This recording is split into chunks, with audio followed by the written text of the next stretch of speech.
Hello and welcome to the channel. My name is Sean Huggins and this is Europe with Hugs. Thank you so much for being here. Today we are back with general knowledge, and we're checking out the European country that disappeared, Arles, Burgundy, featuring my face.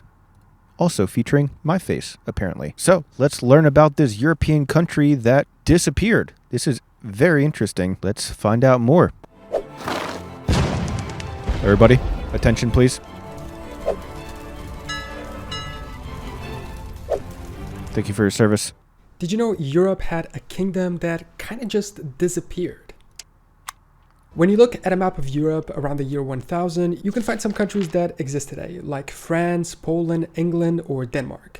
At the same time, you can look at places and see some countries missing. Countries that didn't exist yet at the time, but exist now, like Portugal, Belgium, or Switzerland. But oddly, in those medieval maps, you can also often find countries that used to exist, but don't anymore.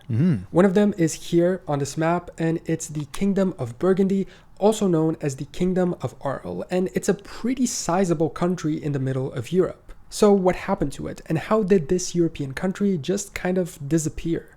The Kingdom of Burgundy was formed around the year 933, and it lasted all the way until the 14th century. From the 11th century onwards, it was also known as the Kingdom of Arles, chosen after its city of Arles. I don't know if it was the capital, but it was at least an important city in the kingdom, and they chose this name to differentiate it from other Burgundian entities that existed a little further north.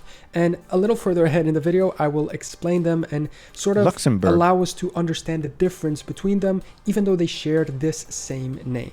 The origin of this southern kingdom of Burgundy was the merger of two other kingdoms, Upper and Lower Burgundy, in that year of 933 by King Rudolf II. Its territory took up parts of what is today southern France and Switzerland, including key cities like Nice, Marseille, Vienne, Lyon, Genève, Besançon, and Basel.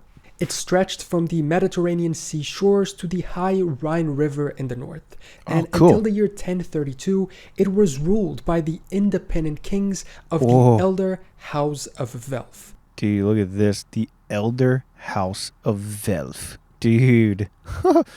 That's sick sounding. That sounds like some Lord of the Rings stuff. Until the year 1033, when it was incorporated the Elder House of the Roman Empire as one of its constituent kingdoms, along with the Kingdom of Italy or the Kingdom of Germany at the time.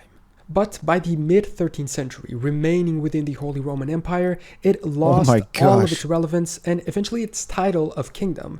And while Germany and Italy went on to become their own countries, even though it was centuries and centuries later, this one, the Kingdom of Burgundy, did not. So why?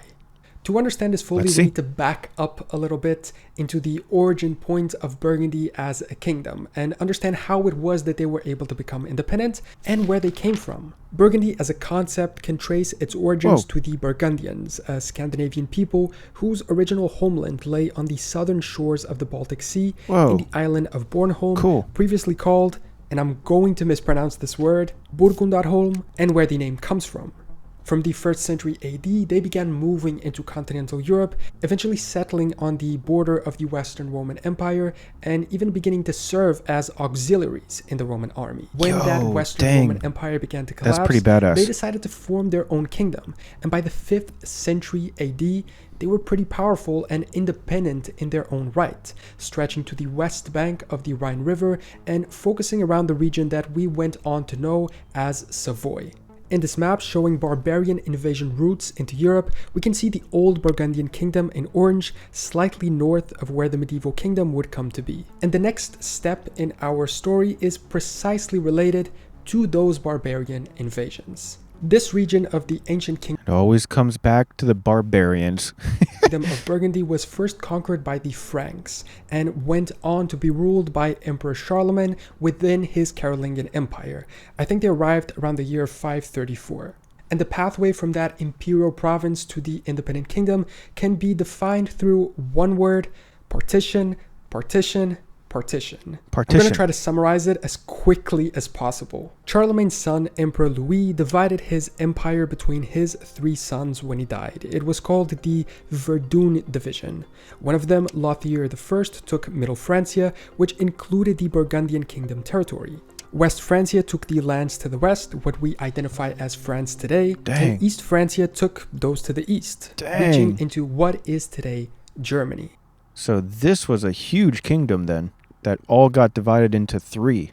After Lothair died, his own territory of Middle Francia was also split into 3 among his sons. 3 additional kingdoms were created from that partition. We got like a Russian nesting doll here. Lotharingia stretching from the kingdoms. Netherlands to Switzerland, Italy in the north of the Italian peninsula, and Provence, which comprised the Burgundian kingdom territory. But guess what? After the son that inherited Provence died, he split it 3 ways. The rulers of West and East Francia decided to go ahead with another partition, but this time among themselves.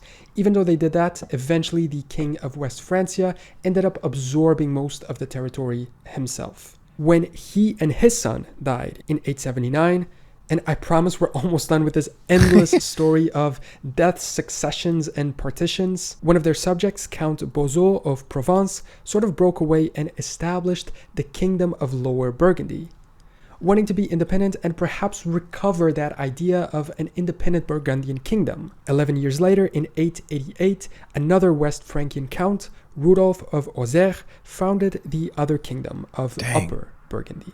In this map from the Carolingian Empire, we can see the 2 kingdoms still separated, and later in the year 933, the 2 of them merged as a part of a political compromise and formed a unified kingdom of Burgundy or Kingdom of Arles. And so after many deaths, successions, revolts, and many partitions, the Kingdom of Burgundy or Kingdom of Arles was finally established as being independent. It was, for all intents and purposes, a kingdom in its own right. Its political structure was a feudal one with decentralized power, as was the case everywhere else in Europe at the time. Its flag was a reproduction of their coat of arms, a gold-yellow field with 2 vertical red stripes. The origins of it are a little uncertain, but the coat of arms of that ruling house of Welf used these 2 colors, so it's pretty likely that they got them from there. They were, of course, like all others around them, a Catholic kingdom, highly influenced by the Pope. And in fact, the Catholic Church was one of the major landowners in the kingdom.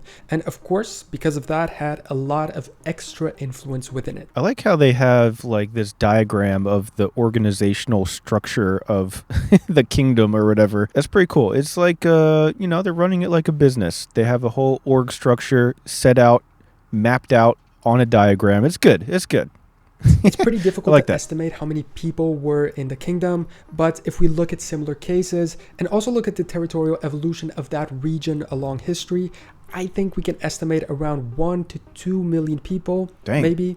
The culture of those inhabitants was influenced by the broader medieval European one, German, French, maybe even a little Italian, and those Scandinavian origins were at this point seemingly left behind. They spoke Romance languages, maybe early forms of French and Provençal, and that also early Burgundian language had at this point either disappeared or merged with these local idioms. In fact, it seems that the Burgundian legacy only remained in a few nobility customs and in the name, of course, and wasn't really a part of the day-to-day life of the local people, and there was no culture of their own that remained and differentiated themselves from either the French or the Germans. They were just kind of a mix of both in between. Economically, its location was pretty strategic along important trade routes that connected Mediterranean shores among each other and poured goods into the interior of Europe.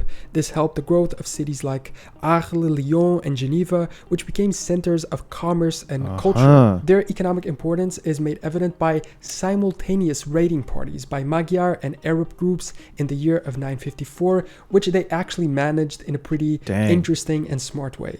That's unlucky.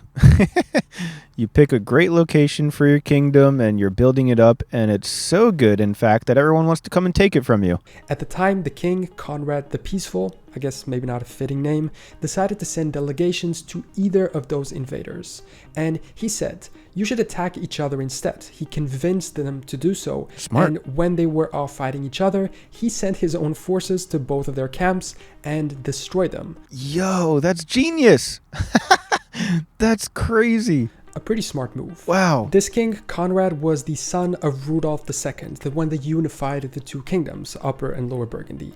And they were two of only three fully independent kings of Burgundy, because Conrad's son, Rudolf III, was forced to give up the kingdom after he died to the Holy Roman Emperor, and this was around the year 1032 or 1033. What happened was the Holy Roman Emperor at the time, Henry II, wanted to annex Burgundy into his empire. The Burgundians knew that they didn't really stand a chance from a military point of view, and so they said, don't invade us and we'll make a deal. When our king dies, the succession will transfer the ownership of the kingdom to you. Oh, wow. And he accepted. And so when Rudolf III died, especially with no heirs, the kingdom was transferred into the Holy Roman Empire emperor and incorporated into the empire. But don't get me wrong, the local nobles and local people still enjoyed a good degree of autonomy from there onwards, as was the case with most places of the Holy Roman Empire. Even though from that moment onwards, the emperor held the title of King of Arles, very few went on to be crowned at the local cathedral. I think the most iconic of them was Emperor Barbarossa, who in 1178 went to receive the crown from the local archbishop. And I think this actually shows something really important, which is that other than Henry II, who wanted to annex the kingdom, the other following Holy Roman emperors didn't really care about it.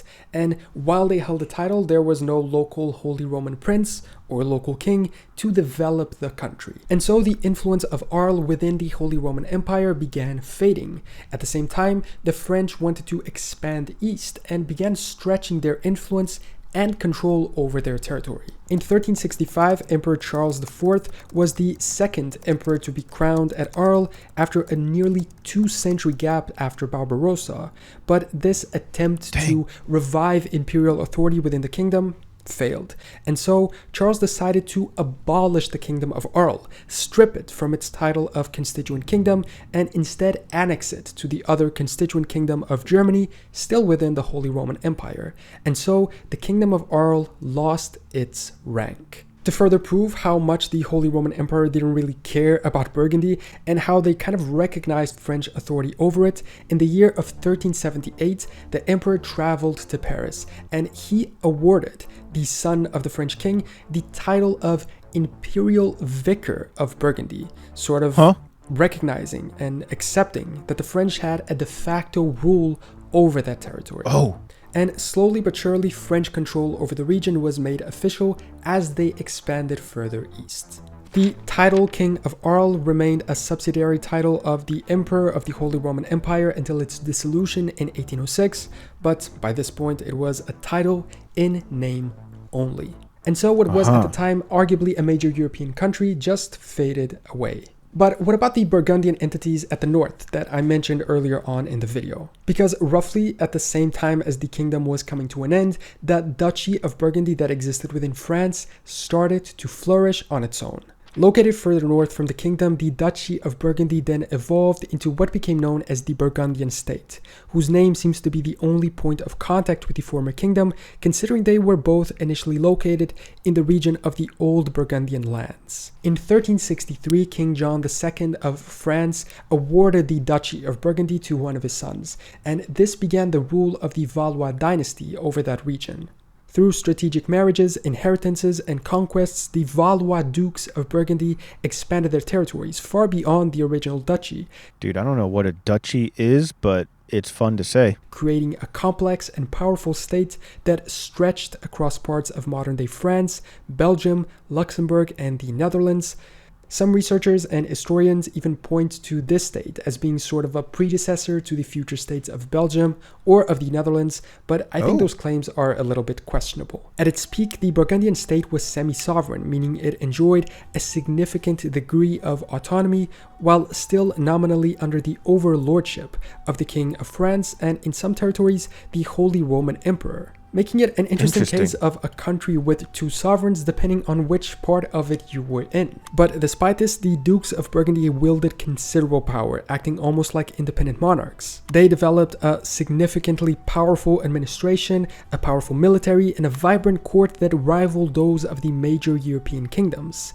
The state became a major economic and cultural center in Europe, particularly under Philip the Good and Charles the Bold. They had a ducal banner displaying their coat of arms symbols, but also a flag in its own right, the famous Cross of Burgundy, which would later come to be used by Spain due to dynastic connections. However, the Burgundian state's ambitions eventually led to its downfall. Charles the Bold sought to establish an official, fully independent kingdom, which brought him into conflict with both France and the Holy Roman Empire. After Charles was killed at the Battle of Nancy in 1477, the Burgundian state quickly unraveled. Much of its territory was claimed by France, while other parts, particularly the Low Countries, passed into the hands of the Habsburgs through marriage. It's quite interesting how, despite being two different entities in two different places, these two Burgundian kingdoms and states went on to meet somewhat of the same fate, being attacked by the French or by the Germans, and always the French or the Germans.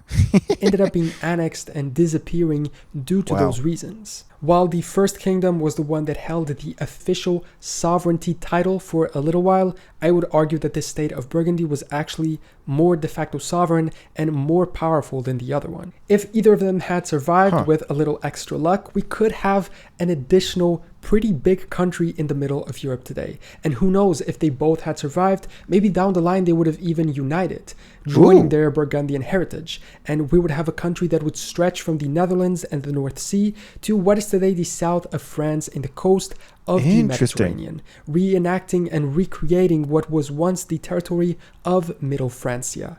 Interestingly, during the Third Reich period and their occupation of France, Germany is speculated to have planned the re-establishment of Burgundy as a puppet state. According to a third-party memoir, Himmler planned to create an SS state in the region of Burgundy with its own laws, army, government, currency, and its own embassy in Berlin.